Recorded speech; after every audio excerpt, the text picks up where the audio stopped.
बिस्मिल्लाहिर्रहमानिर्रहीम। अस्सलाम वालेकुम। एक दफ़ा का जिक्र है, एक ताजर का माल चोरी हो गया। इसने शक की बिना पर दो लोगों को पकड़ लिया और उन्हें काजी की अदालत में ले गया। इसने काजी को बताया कि मुझे दो आदमियों पर शक है, अलबत्ता मैं यकीन से नहीं कह सकता कि इनमें से असल मुजरिम कौन है। अब अदालत ही फैसला करे कि चोरी किसने की है।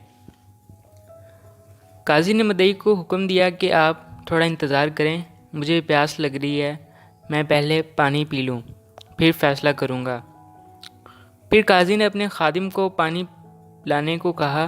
खादिम ने हुक्म की तामील की और एक नहायत ही खूबसूरत और नफीस शीशे के प्याले में पानी हाजिर किया। काजी ने प्याला उठाया और पानी पीने लगा कि अचानक काजी ने प्याला हाथ से छोड़ दिया और प्याला ज़मीन पर गिरते ही चिकनाचूर हो गया। प्याला टूटने से लोग घबरा गए कि अचानक ये क्या हो गया।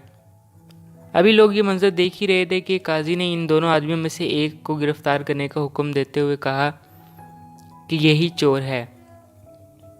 इधर इस शख्स ने घबराते हुए कहा कि मैंने ये चोरी नहीं की। थोड़ी सी तंग के बाद इस शख्स ने अपने जुर्म का एतराफ़ कर लिया कि मैंने ही चोरी की है। लोगों ने काजी से पूछा कि आपको कैसे मालूम हुआ कि ताजर की चोरी इसने ही की है, जबकि आपके पास तो कोई सबूत और गवाह भी नहीं था। काजी ने कहा कि मैंने ये प्याला जानबूझकर गिराया था। मैंने इन दोनों के चेहरे की तरफ गौर से देख रहा था।